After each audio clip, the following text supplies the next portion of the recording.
Well, Happy New Year, my beautiful, beautiful people. Joyeux Nouvelle Année. Buenas noches. That's not this. I don't know what it is in Spanish. Goodwill to all people in the year 2024. It is good to be back with all of you once again.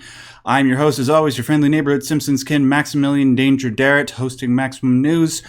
Unfortunately, we're going to start off this new year with just a little bit of bad news. Unfortunately, Syb, he is not going to be able to speak today. If he does, it's just going to be like a note or two.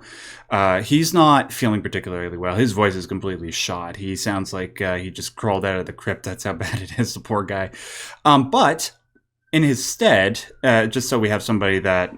just so you have somebody else's opinion that you can hear, we do have Moontag, another wonderful element of the Triple S League, joining us today. Moon, you want to say hi? It's me. Hey. I'm here. Good to see you again. How was your New Year? How was your holiday? Good. It was very busy. Got to spend time with family. Mm-hmm. And our dog had puppies. Oh, how many? There's 4 of them. I don't know how she fit them inside because she's a min pin, but there's 4 beautiful puppies. We'll post some pictures in our Discord. But yeah, there's 3 boys. They're all white with long tails. And then there's a girl. She's like black and tan with a short stubby tail. They're super adorable. Oh my goodness. That they sound like precious little angels. I can't wait to see pictures of those. That sounds like a Christmas miracle. As for yours truly, ladies and gentlemen, I spent my Christmas and my New Year's just doing same old. Unfortunately, I wasn't able to go back to Canada because I'm currently in the US. So it was basically just me and my wife for the holidays, which was fine. But because of that, it was very uneventful. And I mostly spent most of that time working on a video for my YouTube channel. And then that video got taken down, blocked worldwide. First time that ever happened to me. And then it got unblocked the next day. So I guess that's another miracle, because how often does that happen? At least to YouTubers of my size. But anyways, with all that preamble out of the way, I like to... I really get to talk to Syb or Moon about just regular stuff, so forgive me if I just wanted to talk about those couple things just off the top. But I know what you're all here to talk about, or hear us talk about. We're here to talk about video games, ladies and gentlemen. And of course, because it is the beginning of the new year, what we often see at the beginning of the new year on a whole bunch of content creators' YouTube channels and across the internet are top 10 lists, or top 20 lists, or top 100, however ambitious you're feeling. We're balling, but we're not balling that hard. We're just going to do the standard top 10 for a couple of things. We're going to start off just by talking about our top 10 respective games of last year. I'm going to give my top 10. Moon's going to give her top 10. I think she's also going to give Syb's top 10. And then after that, we're going to go into this other list that I came across on GameSpot. I won't say what exactly that is just yet. And then we've got a couple of other news stories that we'll get to. So... we're going to start with the top 10 stuff, though, because that's the most fun, and it appeals to my autistic sensibilities, because I love making lists. All right. So, Moon, Syb, amazing year last year for gaming. 2023 will go down in history as one of the greatest years for gaming ever, right up there with the likes of 2004, 2007, what other, even most recently, I think 2017 was a pretty celebrated year for gaming as well. I just can't recall what games came out that year. But 2023, just with the sheer amount of games and the fact that so many of them were of such high quality, some of them were low quality, but by far, so many of the major game releases and even a lot of the indie releases were just peak gaming. So it's hard to narrow down the list. However, because unfortunately I don't have that many hours in the day, because I'm usually working on videos and I'm normally only playing games that I can do videos on for the channel, I did miss out on some games. So I'm just going to name what those are very quickly before I get into my top 10 personal favorites of last year. These are not what I think are the top 10 best. Obviously, I don't think I can give an objective list if I haven't played all of them, right? So it's just going to be my top 10 favorite. But first, these are the 6 major ones that I have not played. Hi-Fi Rush. I heard wonderful things. I've never heard a single bad thing said about this game, but unfortunately I haven't had the chance to play it. Tears of the Kingdom. I never played Breath of the Wild. I mean, bear with me, guys. I'm trying to rectify past mistakes. I am getting into the Zelda series. I've completed Ocarina of Time. I've completed Majora's Mask. I'm going to Twilight Princess after that. And eventually I do intend to get around to Breath of the Wild whenever I have a spare 200 hours to put into that game. And then Tears of the Kingdom. But who knows whether that'll be in the next year or two or in the next 10 or 20 years. Probably the latter. All right. Super Mario Brothers Wonder. Also heard wonderful things about that. This one breaks my heart. Armored Core 6. I have not played Armored Core 6, and I'm a huge fan of From Software's games. It's just, guys, again, it's like I don't have time to play games for the most part unless I'm certain that I could probably do a video on it for my channel. And from everything I can understand, Armored Core 6 is a fantastic game, but it's just not like in line with the type of stuff that I tend to talk about on my channel. All right, 2 more. Haven't played Jedi Survivor. Again, only heard wonderful things. Well, for anything but the PC version. I don't know if that ever got fixed, but hopefully it did. And I do want to go back to play Jedi Fallen Order. I have played some of it, and I love it. But yeah, I want to complete that, obviously, before I get to Survivor. And then finally, Sea of Stars. Another game that I've yet to see anybody give anything less than an 8 out of 10. It seems like a wonderful throwback to the 1990s era of JRPGs with some updated graphics and art styles. I see my wife playing it every now and then, and she loves it. So yeah, hopefully I can get around to playing it someday. Although I think I do want to play Chained Echoes first. Did that come out this past year? I don't remember. But anyways, those are the major 6 ones. All right. Now, I'm going to get to my top 10, and then I'll pass it off to Moon, and then I'll pass it off to Sai. But guys, if either of you want to interject or say something while I'm reading out my entries, do not hesitate to interrupt me. It won't offend me, I promise. All right. Starting at number 10, I got Starfield. I have only put like 15 or 20 hours into this game. I really do want to play more of it. What I've played of it, I have enjoyed. The beginning of it is pretty slow, but you do start to feel things pick up a little bit past that. I know a lot of people are increasing numbers just expressing their dissatisfaction with this game. I suppose the reason why I'm not more dissatisfied is because what I wanted from Starfield was just Skyrim in space, and that's what I got. Now, maybe I should be demanding more, but I don't know. Like, I have to play more of the game before I can sort of throw my opinion behind everybody else's, right? But yeah, what I did play of it, I did enjoy. But before I can give a fully formed opinion, I do obviously want to play more of it. All right, number 9.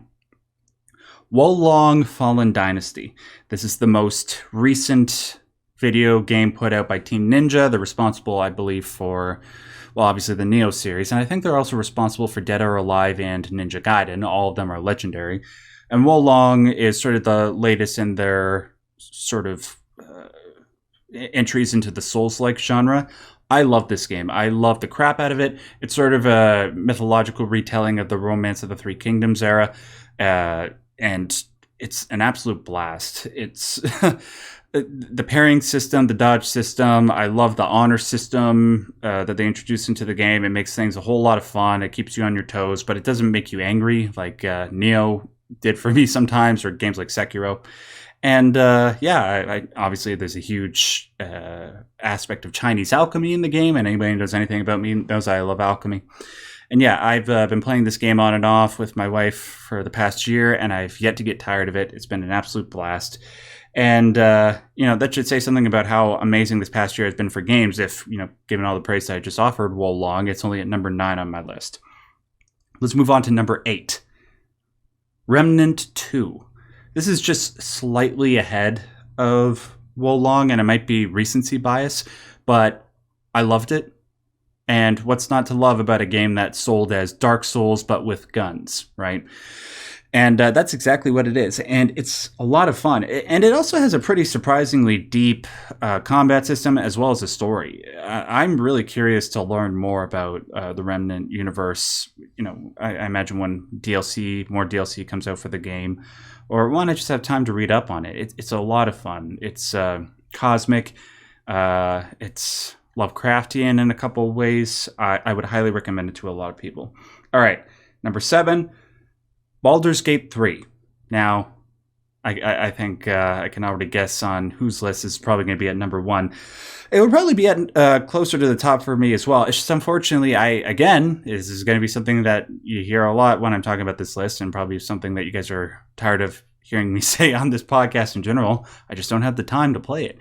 I started playing it with my wife and a couple friends of hers, and what I have played is just absolutely mind-boggling just how technically perfect this game is. Everything about it is just, it's so progressive and sets the bar so high for RPGs moving forward that I have a hard time believing that anything will match its quality anytime in the next 5 years. It's amazing, and I wish excuse me, I wish I had more time to go back and play it, and I will continue to play it over 2024. So yeah, maybe I'll talk a little bit more at the end of next year with Syb and on the show if I get more time to play it. All right, moving on beyond that. Number 6, Super Mario RPG, the remake. I had never played Super Mario RPG. I never played the original one on the SNES, so since Nintendo announced the remake, I figured it was a perfect time to play it, especially because it's one of my wife's top 5 favorite games of all time. And, just all the years of being a gamer, I've always heard that this game is one of the greatest of all time. So, perfect time to jump back into it. I cannot believe how wonderfully this game holds up, not just in terms of gameplay, which is sort of obvious, sort of obviously expected when it comes to Mario games. Most Mario games hold up wonderfully mechanically, and it's certainly true here. But everything else, just like the art style, the characters, the writing is hilarious. I had the time of my life playing this game. It was just a wonderful game to just turn your brain off to and just enjoy the journey. It brought me back to those periods of time when I was a kid, and I just waste days away playing games. And Super Mario RPG is unique to this list in that it was able to give that to me. All right, moving on to the top 5. My number 5 is Final Fantasy 16. Now, does the game have problems? Yes.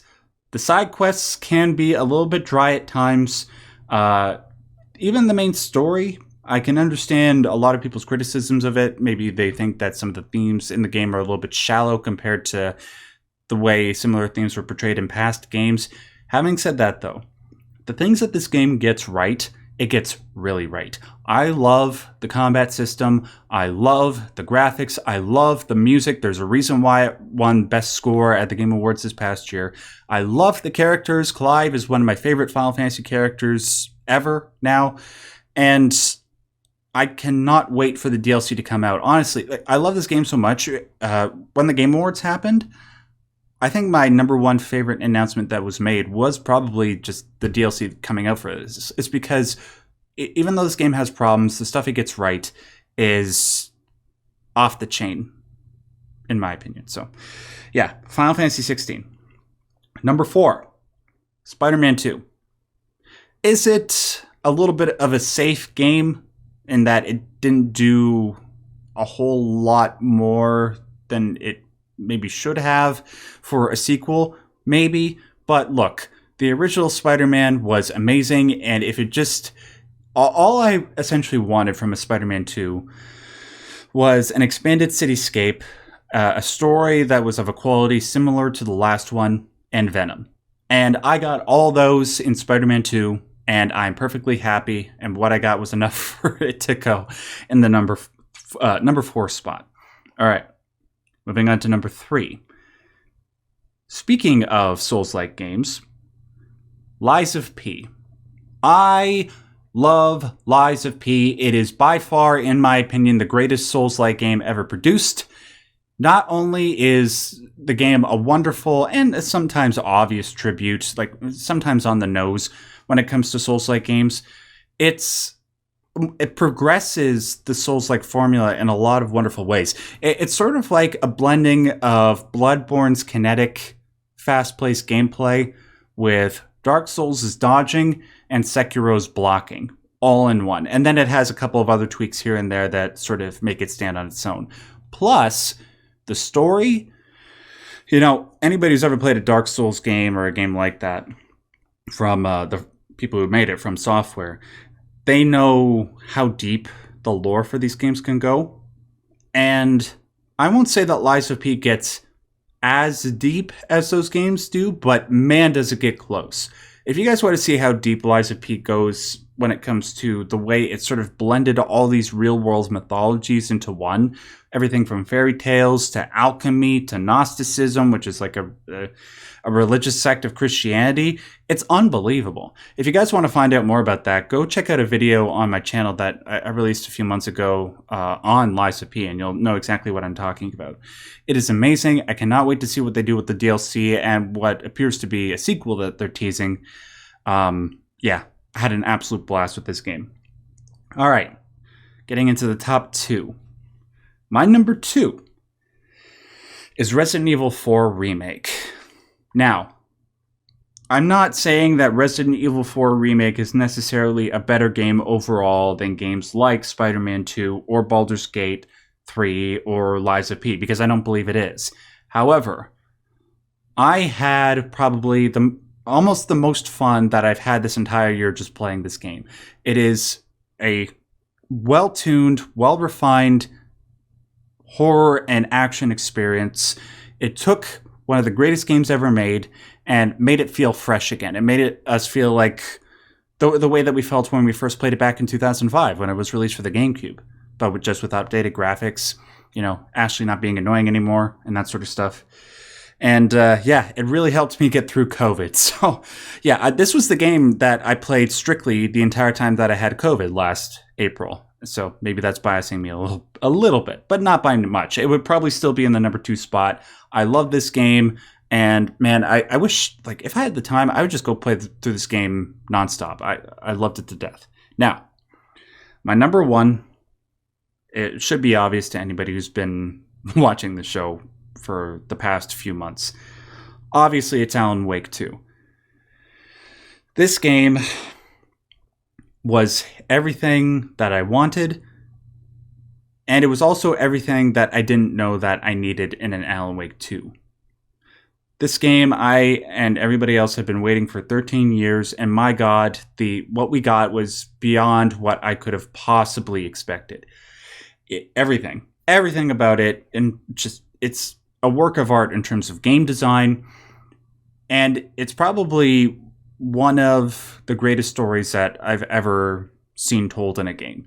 Maybe not in terms of like traditional storytelling or themes that sort of pull at your heartstrings and stuff like that, but just the structure of the game and having a creative vision to sort of push narratives in gaming forward. That is what Alan Wake 2 is and what it does. And I don't think we're going to be able to see a game that does that again until Control 2 comes out, which is sort of set in the same universe as the Alan Wake games. I love this game. I cannot wait for the DLC to come out for it. I cannot wait to play it again. Easily my game of the year. And man, I don't know. Maybe if I had spent more time with Baldur's Gate 3, it might have ended up being my game of the year. But man, it would still be a pretty close call between that and Alan Wake 2. So, that was my top 10. I'm really curious to hear if my list is similar to anybody else's that might be listening to the show right now. Leave your thoughts and comments in the comment section below, whether you agree or disagree with my list. If you really think that like Tears of the Kingdom would or should have been on there if I had played it, let me know in the comment section below. Now, that was a lot of talking on my end. I talked basically for 20 minutes straight, which is it's kind of hard because like I know I speak and, give my thoughts and stuff for a living, but most of the time when I'm not on the microphone, I'm usually quite quiet, so it's actually doing a number on my voice. So I'm going to take a second and leave the floor to Moon to say whatever she wants to say about her favorite games and Syb's favorite games, and I'm going to get a sip of this water because my throat's kind of uneducated at the moment. So, Moon, what were your favorite games of last year?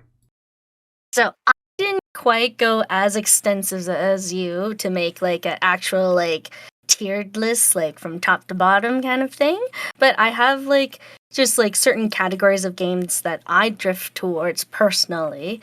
You did mention Hi-Fi Rush. I really like that game. I actually spent quite a few hours playing that game, and I finished the whole thing. So Nice. now, like, I have to go back and unlock like special areas because, like, when I was playing through it, I was like, "Oh, why can't I open this door? Oh, you need to come back later." Okay, cool.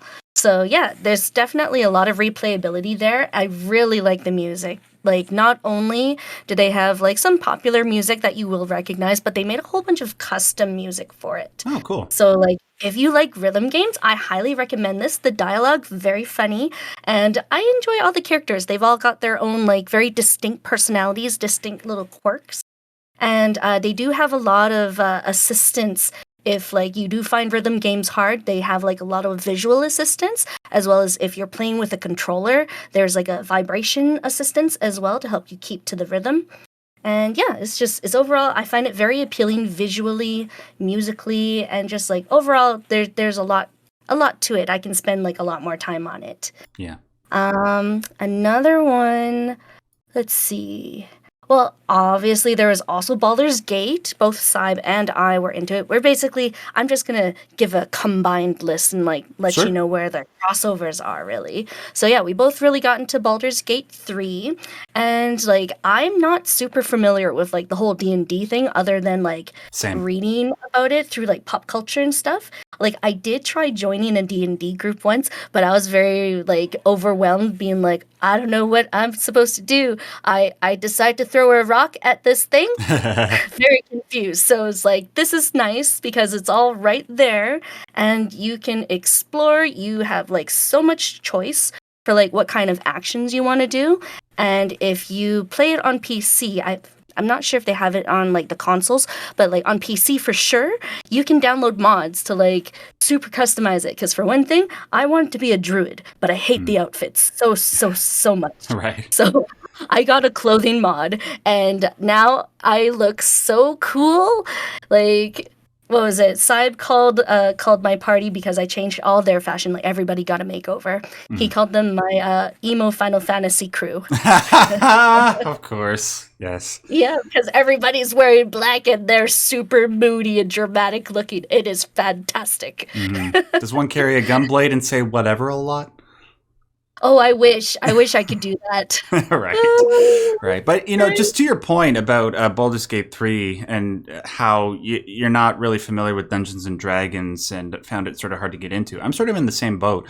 Dungeons and Dragons, even though it really seems like something I would really enjoy, it seems like it's a lot to get into. It's sort of the reason why I haven't gotten into stuff like Warhammer 40K. But I have gotten into Baldur's Gate 3, and that it's a testament to how wonderfully produced the game is, that it has invited in so many people who would have not been interested in the property previously, but made it accessible to them. It certainly did that for me, and it clearly did it for you. So yeah, just wanted to mention that. Yeah, because like one of the things that overwhelmed me with like the whole D&D setup is like the whole character creation and then figuring how to level up stuff. This game makes it really easy to just click through and pick what you want. And of course, like you can find a lot of guides online, whether through us or other people, about like, you know, different kind of builds you can go for. One of the ones that Saib mentioned he really enjoyed is the Dark Envoy one, which is the kind of like, I don't know, like that deep, dark little voice that you may or may not want to listen to type dealy and do like kind of like, I don't know, I would call it almost like a chaotic evil type character. But yeah, it's really nice. Yeah, the type of like variety you get with like what kind of playthrough you want to do that's totally custom to you. Did you know that you just made like a reference to the lore when you said chaotic evil? Yes. Yes, Okay. I know a little bit about that. Okay, I was just gonna say, like, if you didn't know, that's just a wonderful synchronicity. That's all. Yeah, I'm surprised that I knew that. But anyways, sorry. Go ahead. So yeah, like that was a really great game, really good to get into. Haven't really tried too much with doing the multiplayer function. I don't know if they have that up and running yet, but either way, it's really great to get into by yourself. Either way. You mean for Baldur's Gate 3? Yeah, they had like a multiplayer function, right? Yeah, they like it's been there ever since I started playing it. Yeah. Yeah. Okay. No, I haven't touched that much. I'm mostly a solo player. All right, right usually. on. Yeah. No, well, I am too. It's just my wife really wanted to play that with me. So yeah. All right. What else you got?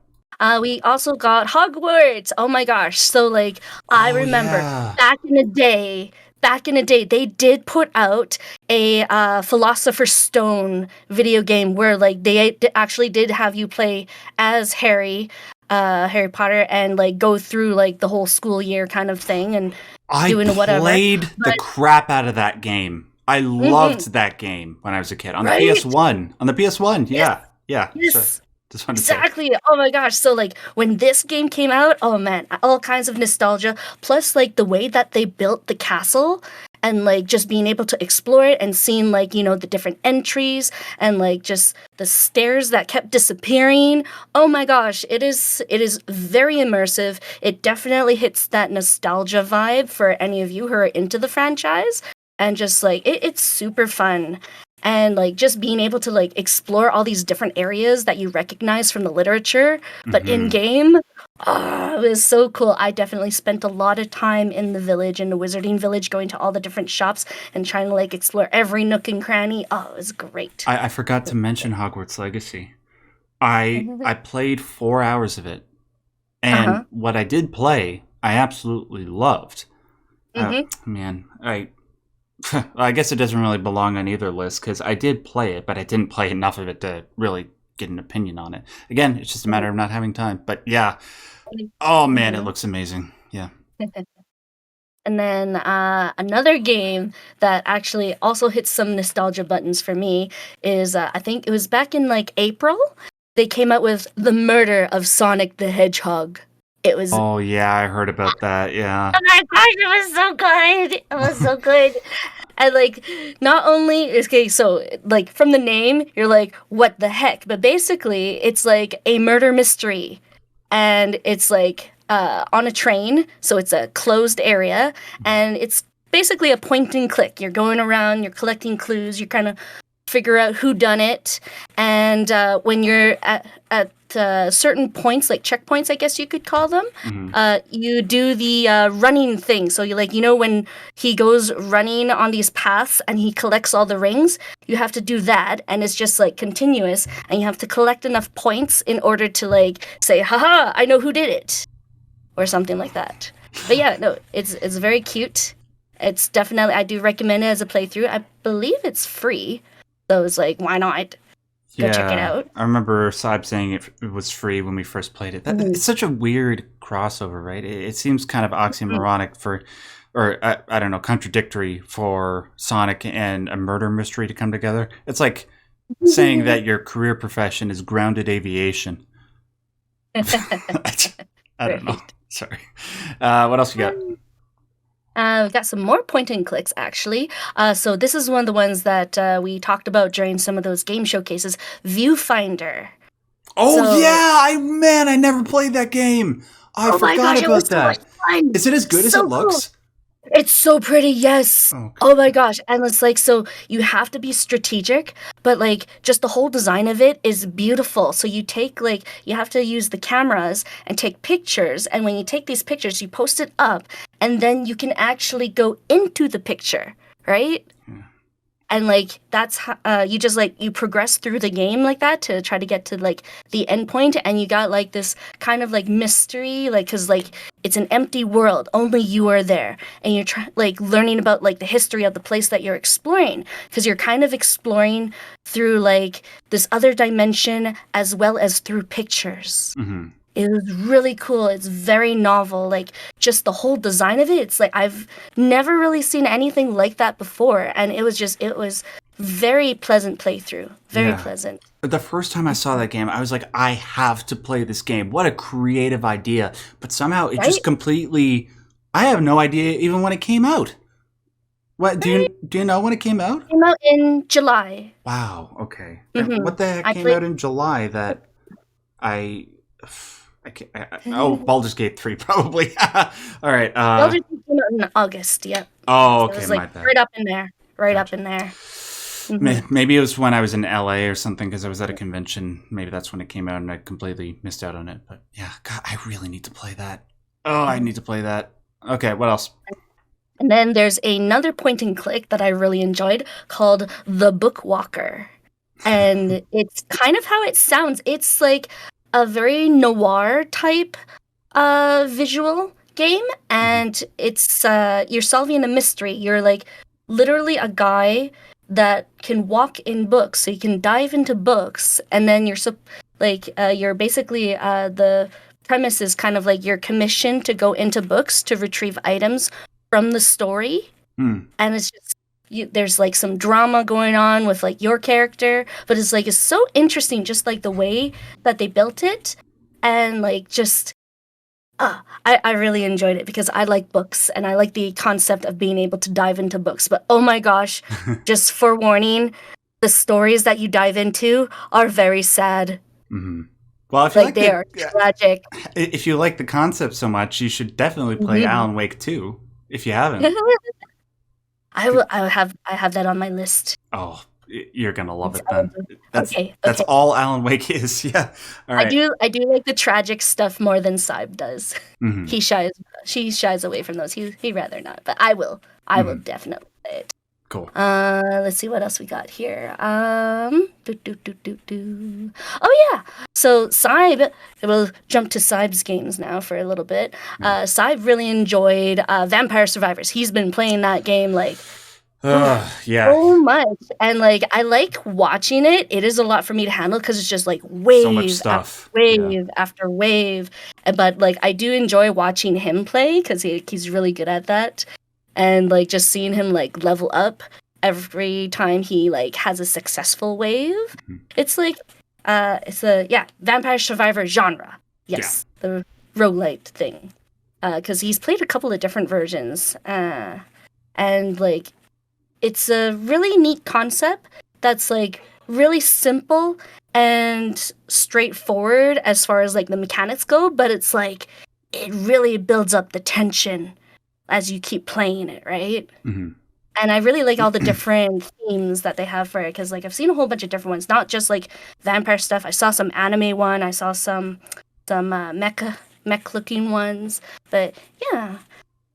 And then there's also speaking of mechs, there was another game, Mechabellum, that I think it's still in early access, but he's been playing that a lot too. So that one's also like a strategy type game where it's like you set your different types of mechs, and then once you hit start, they just run like automatically, and they like battle with like the other guy who also sets their army of mechs, and it's just like it's kind of like auto chess. Yeah, I'm looking at this. I never heard of it until you mentioned it, but I'm looking on Steam. Mechabellum is an epic auto battler, which means, well, it's exactly as you just described. You set things up and then you just let things go ham. Yeah. Interesting. Yeah, it's really cool. I know Syb loves his mech games, and there's sort of a drought for those, so I'm glad that he was able to find something that he enjoyed. And then there's another mech game that he got into. It's Phantom Brigade. There we go. And that one's really cool. So like it really looks like, like the Gundams. So it's like you're policing with Gundams. So like he sets them and he can choose the route and the actions of each Gundam, and like he can kind of like see it's kind of like a time lapse. He can see where their trajectory, where they're going to be at a certain point in time, and so he can plan his team to go and intercept and interact with like these other mechs that are like moseying around and doing stuff. It's very cool, and it's like it's not quite an auto battler, but it's kind of like a tactical RPG. Yeah, so it's got like that timeline based command system. It kind of looks a little bit like XCOM to me. If I don't know if that's an apt comparison. I'm sure Syb will tell me if it's not. Have you ever heard of XCOM, Moon? I have heard of it. I have not played it. Okay, yeah. But it looks kind of like that. And XCOM, from what everybody's ever told me, it's amazing. So, yeah, I'll take a look at that. It looks cool. Yeah. Syb says it's like XCOM meets real-time slow-mo, where you play and plan about 5 seconds at a time. Wait. Real-time slow-mo. Yes. I'm trying to square that circle in my head. Right? But it's like, I watched him play it, and it actually looks really cool, because it's like I said, you can see the trajectory of like your guys and the other guys, And so you play and you plan where they're like going to go, like 5 seconds at a time, more or less. Okay, gotcha. Mm-hmm. Yeah. And then what else we got here? We have Jagged Alliance 3. He also really liked. Oh, he was going gaga about that game before it came out. Yeah, and then he loved it. He really was. Yep. So it's more what do you call them? Legion strategy, army planning stuff, turn-based combat. Yes. Very fun. And then, he also was really super into For the King 2. I also got into that with him. We played it together with a bunch of people on our server. And it's basically like a party RPG, and it's turn-based. So it's like, you got about like 1 to 4 characters. And you can choose like a couple of different classes. And then you just go through stuff. It's sort of like a really simplified D&D experience, where there's like not so much like dialogue stuff, but like mostly actions, exploration, and like going through battles. Like you have to actually like plan where like your characters are going to be, and then who attacks first, and like it looks really, really charming, really chill. A lot less intensive than something like Baldur's Gate 3. Like, I'm finding out about some of these games as you're reading them off, and man, these look pretty solid. I'm surprised I've never heard of so many of them. Right, and like I really like the map, because the map looks like that honeybee shape, right? The hexagonal little things. So yeah, you can like move so many spaces, and then like you have to be within a certain distance of your party if you want to trade stuff. But yeah, it's super cute. And like I think one of the things in here was you could choose to be alive or a skeleton. Perfect. As far as your looks go, so it was very fun. All right, so that's most of the ones from Syb's list there. And then back to mine. So my favorite, most anticipated game from the Devolver Digital Showcase was Wizard with a Gun. It is a survivor game. It is kind of RPG, but it's mostly sandbox survivor. You got a party of 1 to 2, and you're literally playing as little VV characters. And you can like design your outfit. Yeah, they got like the little glowing eyes and like the little shadow body and like different hats, different cloaks. And you play with magic guns. And you like collect stuff, and you build more magic guns. And just, oh my gosh, it is so cute. Okay, it sounds very cute. I mean, like, what's cuter than Vivi with a gun? But what's the point? Why would a wizard need a gun? They're a wizard. They can throw fireballs. It's a magic gun. Okay. It's got magic projectiles. So yeah, when I was playing the demo, I got to build icy projectiles. All right. And like, you're trying to like rebuild this sort of area because apparently the area got destroyed, and so you're trying to like build up and open up gates and like further develop like that kind of limbo area. You know what? I'm sorry. I'm sort of distracting from but I have to ask. Have you ever heard of Harry Potter with guns? I haven't. I feel like this is something I should have. Okay, so there's some guy took the entire first Harry Potter movie and replaced everybody's wand with a gun. Oh, that's fantastic. It's horrifying, but it's also hilarious just seeing all these kids use guns whenever they're trying to cast a spell. Of which, there is a mod for that in the Hogwarts game. Oh, are you serious? Yes, I'm serious. I've seen it. I haven't installed it yet, but oh my gosh, it's very amusing. Man, what is wrong with the world? I'm totally not going to go download that mod right now. Right? Also, just one further point on the Wizard with a Gun. Yeah. So it also reminds me of this anime that I was really, really, really into, that Saib introduced me to, called The Saga of Tanya the Evil, where it's basically aerial wizards with World War I guns. It is intense. Sorry, what's that called? What's it called? They're in the skies. Yeah, it's called Saga of Tanya the Evil. It is amazing. Why do I get the feeling that my wife recommended this to me at some point and said she wanted to watch it? I'm down. I'm down. Yeah, they basically augment the bullets with magic. Okay. Oh, wait, there's a character in it named Tanya de Gurchev?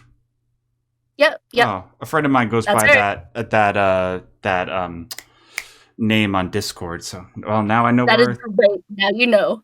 Now, so now you know. Okay. All right. And what else do we got? Mhm.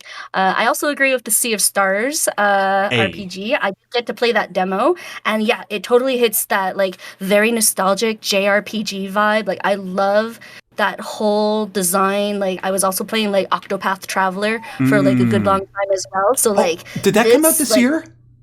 number two, yes. Oh man. Oh, okay. That's definitely another game that I should have put on the list of Mhm. games that I didn't get to. I'm so sorry. Yeah.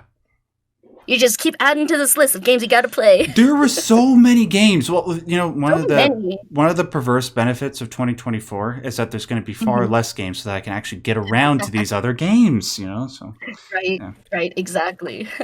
And then another RPG that I got to play the demo for that I really want to like put some more hours into is I don't know if I'm saying it right. Eternights, Uh, Eter Nights. I guess But yeah, yeah, that's how I would pronounce it.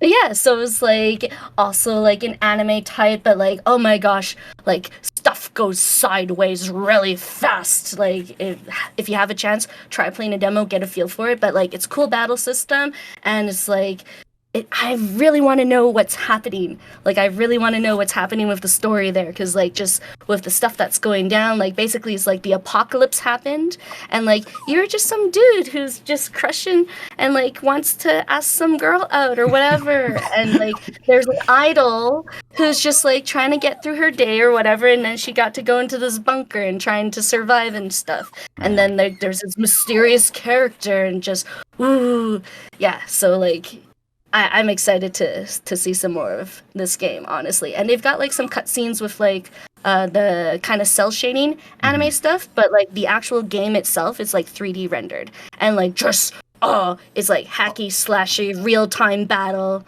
Sounds a little bit Yeah. like Tales of Arise, the way that you're describing Yes, it. actually, Oh, okay, actually. cool. All right. Mhm. Well, I'm And down. speaking of Tales of Arise, they have a The DLC. download. Yeah, the DLC. Yeah, Yeah. yeah. Wow, I'm that's looking forward to playing that as well. isn't that like 3 years after the fact? Probably, yeah, yeah, Yeah. something like that. It's been a good long time, but it is such a good game. Oh, it's so good. I found all the animal costumes, and I dressed everybody up according to what animal I thought they were. Okay, I thought my wife was the only one that was interested in that sort of thing because she did that and she did all the fishing side quests and made me That's watch. right, right, But right. hey, at least the game was awesome. The I'd game love, was yeah, I'd love to go back awesome. and Yeah. spend more time with Alphin and Yes, whatever the hell their names are. Uh, I just called them the good boy, the grumpy cat, the lone wolf, and the bunny girl. yeah. I just called them by their costumes. The bunny girl. Yeah, that is that is weirdly That's one of the accurate costumes. description. Yeah. Yeah, no, that's what I made the young mage girl. Yep, she was the bunny girl. And then clearly the pink hair lead female, she's obviously Grumpy Cat. Obviously. Right, because she's just being a jerk to everybody for absolutely no. Well, I mean, there's a reason, but There's a reason, it but still, whatever. she's a grumpy cat. Right. Ah, so good. And yeah, and then some other games that I enjoyed. Well, Starfield, it was a lot. Oh my gosh, So it is much. so big. It is so much. But like, I like that I can pick and choose what I want to deal with in there. If Yep. I don't want a space battle, I will not space battle. If I want to go and like build some stuff and collect all these things and do all these quests to help the scientists, that's what I'm gonna do. Hmm. And yeah, I decided one of my perks at the beginning of the game that I picked was I would like a house. I don't want to have to worry about like saving up to buy in like who knows where is open kind of thing. I just Yeah. want to have like a nice house. Yeah. Okay, I Um, thought I was crazy because I don't really care for the base building aspect of most mhm. games, so I'm glad I was I, the only one who did that. Yeah. I collected a lot of succulents, so Nice. that's what I'm gonna build a house with. Right. And then just to quickly finish off, one of the other games that I really liked was Word Factory. I don't know if you heard this one, but it's basically you build. It's kind of like those crazy machine things where like you put the little contraptions and then it like rolls the ball to the end. It's sort of Yes. similar, but like this is with words. You build words It's called with like Wood little factory Factory? things. word factory with an I. Oh, Yeah, you build okay. words. I So thought it's really cool. I thought you And said wood factory. Like, okay. nope. All right. Word. I Okay. can English, I swear. All right. No, no, no. I'm sure you said it right. I just didn't hear you right the first time. That's okay. Okay. But yeah, I really like those strategy type games and puzzle building and whatnot and so forth. Hmm. Like, honestly, I've been playing a lot of Ixion. I know it's like 2022, end of 2022 release, but Ixion is like such a great game. I've been playing it a lot lately. But yeah. So Ixion is the city. Oh, I know. My buddy Brian plays that game. I was like, where have I heard that before? Okay. yeah, it's Yeah, the yeah. space strategy game. I finally opened all the sectors and I'm super excited. Cool, cool. Yeah, All right. yeah. So yeah, that's about it. Wow. Okay. Well, solid list. A whole bunch of stuff on there that I'm so surprised I hadn't heard of. Maybe it's just because, like I said right off the top, there's just so many games that came out in 2023. So many. But hey, it's the beginning of 2024. I have lots of Mhm. time to get through all that other stuff, provided Grand Blue Fantasy Relink doesn't take up all my time at the end of the month. But yeah, those are all of our lists, ladies and gentlemen. Is there anything that we miss? We'd also love to hear what your personal top 10 lists of 2023 were in the comment section below if you want to leave them. Let's just keep the conversation going. All right. Spent a lot of time on that. Yeah. I did say I'll just go through this really quick. Just something that I found interesting.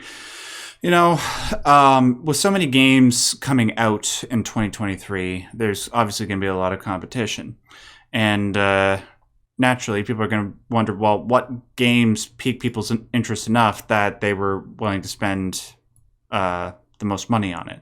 So I got a list of the top 20 best-selling games of 2023 in the U.S. from GameSpot. And just thought I'd read through a little bit of it very quickly just to see if it generates any discussion. If not, we'll just move on to the next thing. Number one, beating out Call of Duty, which pretty much year on year is expected to be the best-selling game of that year, right? Was Hogwarts Legacy. Just goes to show that even, like, I don't know, when did the Deathly Hallows Part 2 come out? Wasn't that like 12 or 13 years ago? All these years later, there's still a crazy amount of enthusiasm for the Wizarding World. And Hogwarts Legacy did a wonderful job sort of reigniting that interest, so much so that it looked to have compelled Warner Brothers to do a TV series for Harry Potter on HBO, which I don't know what the hell the point is, like, aside from just introducing one or two extra things from the books. But I don't know. Like, if it brings us back to the Wizarding World, I guess I'll be fine with that. But yeah. And then obviously number 2 was Call of Duty Modern Warfare 3, which is just sad because that game is not, it shouldn't even be called a game. It should be called a glorified DLC that was sold for full price when it really shouldn't have been. But then obviously there were games. What's that? I was just gonna say, well, I guess with Call of Duty, it's kind of like that easy go-to game for people who like don't want to think too hard and just want something to give them that dopamine hit of, hey, I shooted the thing. Yeah, that's basically it. And unfortunately, I was hoping to God that Halo would sort of become a competitor in that arena a couple of years ago, but then we obviously knew what happened with that, and now we're just stuck with more crap Call of Duty games. But anyways, number 3 was Tears of the Kingdom. That's sort of expected. Marvel's Spider-Man 2 was the number 4 best-selling game of 2023, and that's significant because it came out very close towards the end of the year. Whereas like a game like Legend of Zelda Tears of the Kingdom came out in May, and Hogwarts Legacy came out in February. But yeah, just selling that amount with a PS5 and being exclusive on the PS5, still being the best-selling game, it's really impressive. And then Madden NFL, that's sort of expected and kind of sad why people still... Gosh, that's even sadder than Call of Duty. At least Call of Duty is good sometimes. Diablo 4, I guess, that was like the fastest selling Blizzard game ever, I think it was. Maybe Sai will correct me on that. And then, oh god, Call of Duty Modern Warfare 2 was the best-selling, 7th best-selling game of 2023, even though it came out in 2022. Yeah. Starfield in at number 10. Not bad, considering it did come out in September. Maybe it'll pick up a little bit more from there. Resident Evil 4 behind that. Yeah, and Final Fantasy 16, like, didn't do as well as it probably should have been done, but we know when it comes out on PC, it'll sell better. Yeah, fittingly, Final Fantasy 16 was at number 16 on this list. And then, Elden Ring came in at number 19. That released in February of 2022, so good for it. Yeah, did you see the list, Moon? Does anything stand out to you? I'm browsing through it, and I kind of feel about the same. It's too bad, like, the Final Fantasy one is, like, not on PC, because definitely if they had it on PC, it would have gone up, like, quite a few. I would buy, that game when it eventually comes out on PC, because they have said that they're working on it. I'm buying that game again, because, oh my god, that game is so beautiful on PlayStation 5. I cannot wait to see how beautiful it looks at 60 frames per second, Right? which you just can't really get 60 frames plus high fidelity on PlayStation 5 right now, because that's just how much of a beast. Did you know, like, Final Fantasy 16 was so intensive for the PS5 console that it was causing everybody's consoles to shut down when they were playing it? Yeah. It even happened to me. It was just because it was so much to handle. But, I mean, I get it, because the game is just off the chain at times when it comes to its graphics presentation. Yeah, so Yeah, it sounds like that. it. Yeah. Anything else, or should we just move on? We can move on. All right, yeah. We're sort of running out of time. This sort of just dropped today. We're recording this on Monday. No, we're recording this on Tuesday, intending to release this on Wednesday, January the 10th. This just dropped today. You know, The Last of Us, very, very popular right now. Obviously, the TV series on HBO last year was a huge hit. I loved the crap out of it. Some of the best TV that I've seen in a long time, and arguably the greatest video game adaptation of all time, save for maybe Arcane. Naturally, people have been wondering, well, when are they going to adapt The Last of Us Part 2? And more importantly, who are they going to cast for sort of the main character that was introduced in The Last of Us Part 2? We're obviously talking about Abby. Well, we found out, finally today, and it should come as a very welcome surprise to a lot of fans, and I'll sort of explain why before I say who it is. You know, when The Last of Us, it was announced that The Last of Us was going to be getting a TV adaptation, obviously people had a whole lot of dream fan castings. Mine was Hugh Jackman and what's her name, who played Arya Stark from Game of Thrones, playing Ellie. Yeah, but obviously that didn't pan out. But what we did get with Pedro Pascal and Bella Ramsey was off the chain, crazy good casting. Well, one of the people that people sort of had a dream casting for Ellie before Bella was cast to play her was this one actress that I never heard of named Caitlin Dever. She has been in a whole bunch of stuff that I'd never seen. I have this article from the Hollywood Reporter open. Apparently she was in these TV shows called No One Will Save You and Last Man Standing. I'd never even heard of them, but before we recorded this, I watched a couple of clips of her acting, and she's pretty damn good. Like, has some really terrific nuance to a lot of her performances, and I can totally understand why people would want her to play Ellie. Well, she didn't get Ellie, but she did get cast as Abby. So we now know who Abby's going to be in season 2, whenever that comes out. I'm totally fine with it. I'm guessing, I don't know, maybe they're not going to have her bulk up to be as big as Abby was in the game, because that's sort of like her defining feature as a character. Her muscles to her are sort of like what red hair is to Mary Jane. I don't think it's really that big a deal to point it out. But, you know, regardless of whether or not they go for that in the TV show, it doesn't really matter. It's whether or not they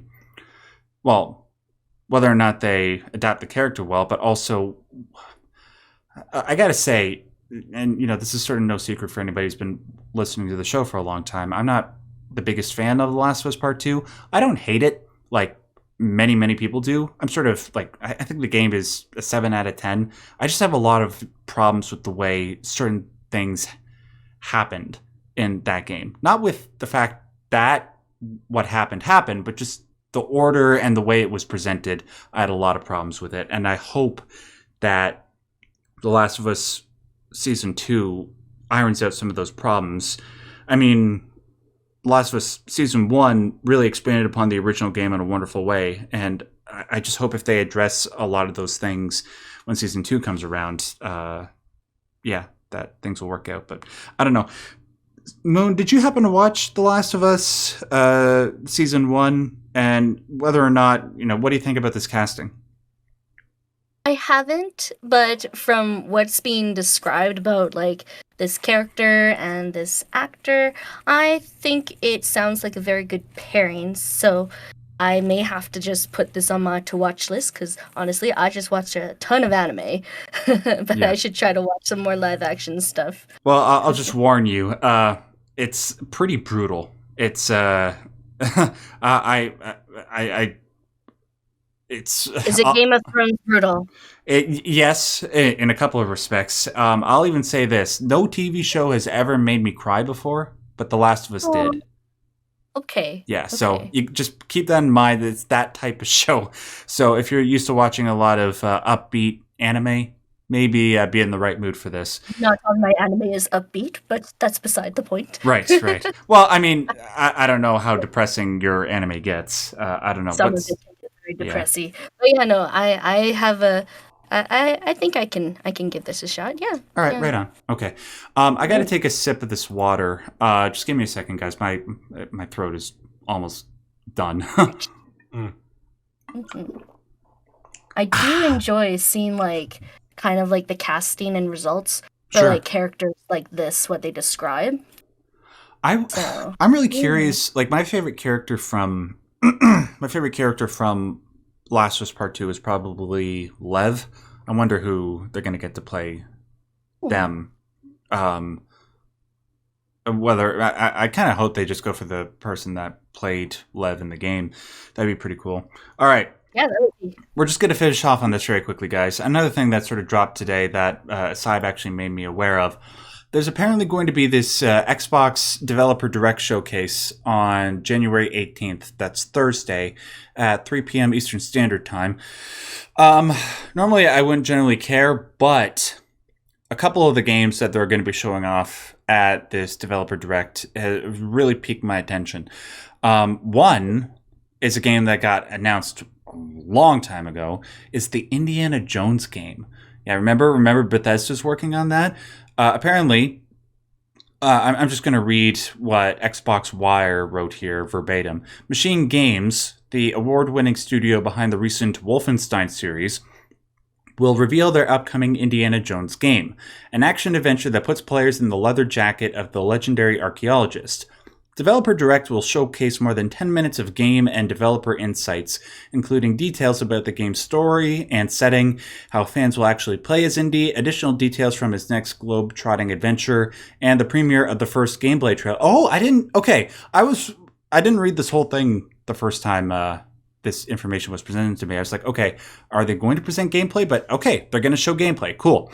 One thing I'm a little bit curious about, though, Indiana Jones obviously is so associated with Harrison Ford. Are they just going to do like a face model of him and then have Harrison Ford voice him? Or are they finally going to move beyond him? That's something that I'm really curious about. Yeah. See if they like modernize the character or not. Right. And then the other one obviously is Avowed. Last episode that we did of Maximum News, I had Avowed, I think, at number 7 on my most anticipated games of 2024.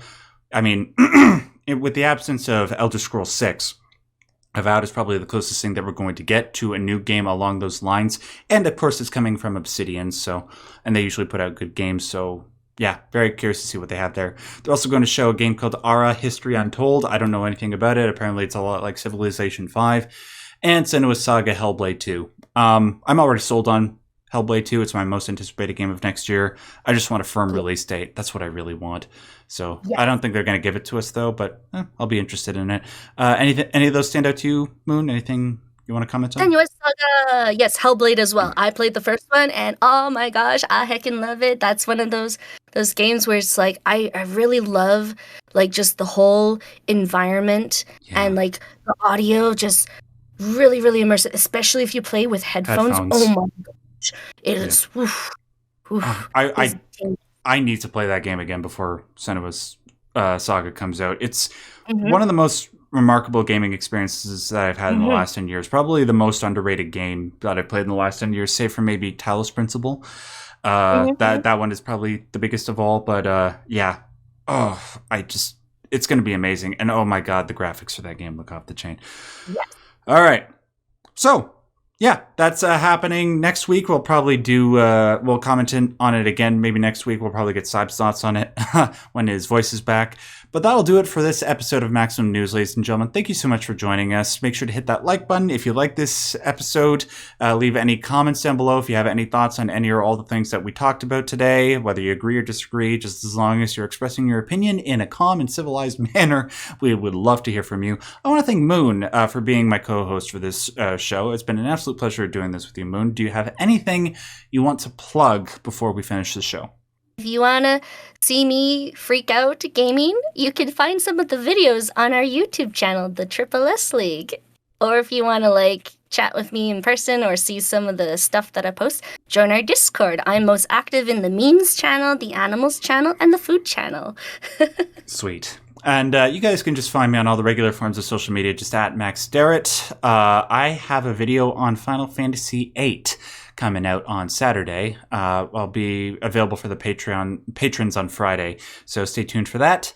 And until we do next week's show, hopefully when Syb is feeling better, I want to remind you guys, as always and as per usual, stay yellow.